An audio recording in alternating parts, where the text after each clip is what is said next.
தமிழகத்தில் வெப்பநிலை அதிகரிக்கும் என்று தெரிவிக்கப்பட்டுள்ளதை நாம் அண்மை செய்தியாக பார்த்துக் கொண்டிருக்கிறோம். நேற்று தமிழ்நாட்டில் அதிகபட்சமாக 95 டிகிரி ஃபாரன்ஹீட் வெப்பம் பதிவாகி உள்ளதாகவும் வானிலை ஆய்வு மையம் தெரிவித்துள்ளதை அண்மை செய்தியாக பார்த்துக் கொண்டிருக்கின்றோம்.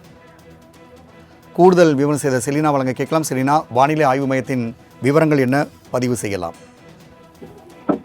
தமிழகத்தில் தொடர்ச்சியாகவே வெப்பநிலை என்பது அதிகரித்துக் கொண்டே வருகிறது. இந்த நிலையில் இன்று தமிழகம், புதுவை மற்றும் காரைக்கால் ஆகிய பகுதிகளில் ஓரிரு இடங்களில் அதிகபட்சமான வெப்பநிலை என்பது இயல்பிலிருந்து 2 முதல் 3 டிகிரி செல்சியஸ் வரையிலும் அதிகமாக இருக்கக்கூடும் என்று தெரிவித்திருக்கிறார்கள். காலை வேளையில் மட்டும் பனிமூட்டம் காணப்படும் என்றும் தெரிவிக்கப்பட்டிருக்கிறது.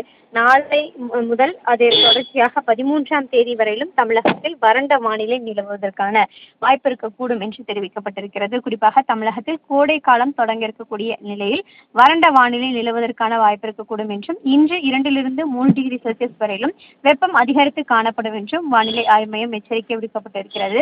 சென்னை மற்றும் புறநகர் சென்னையை பொறுத்தவரையிலும் இன்று வானம் ஓரளவு மேகமூட்டத்துடன் காணப்படும்.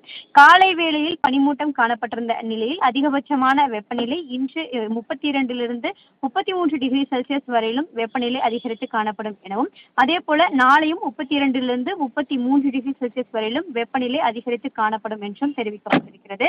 மீனவர்களுக்கான எச்சரிக்கை எதுவும் இல்லை என்று தெரிவிக்கப்பட்டிருக்கிறது. தொடர்ச்சியாகவே தமிழகத்தில் வறண்ட வானிலை நிலவுவதற்கான வாய்ப்பு இருக்கக்கூடும் என்றும் வானிலை ஆய்வு மையம் எச்சரிக்கை விடுக்கப்பட்டிருக்கிறது.